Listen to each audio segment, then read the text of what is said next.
I was born and raised in a little tiny dot on the map called Kingston, Washington. It's just outside Seattle, and there were not very many people that lived there when I was growing up.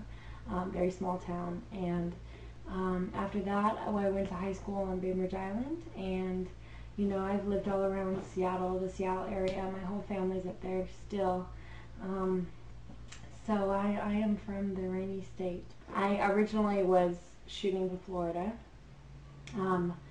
Really the only difference between Florida and LA for me at the time was the agency in Florida would pay for my ticket to get out there, and I had no money. So I had them buy my ticket, went down to Florida with nothing, one suitcase, full of ratty clothes, and because I didn't come from a super wealthy family, so most of the stuff that I had purchased on my own in college, or not the nicest stuff.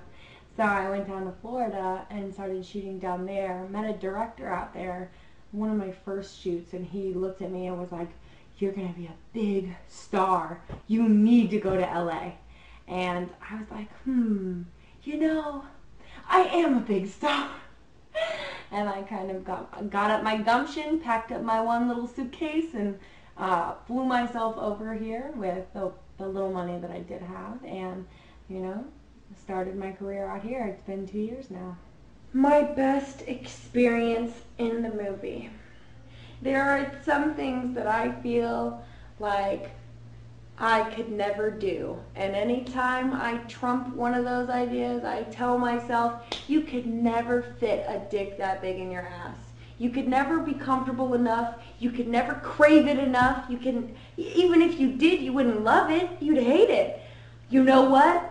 As he was doing it, if you watch, I start pulling back. No, I'm not gonna let myself. And then somehow, whatever let go, something snapped in my brain, and all of a sudden, it was in, completely in. And I loved it. It was like, what the fuck is going on?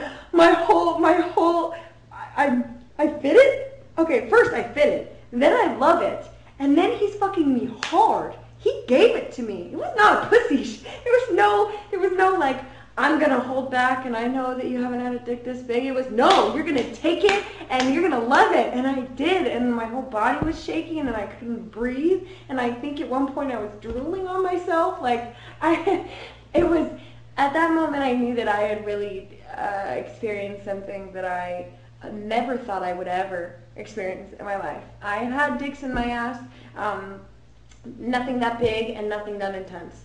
And I honestly didn't know I could do it. I didn't know I could do it. I knew that I would do my best to do a great scene. I would give it my all, but damn, I did not anticipate that one.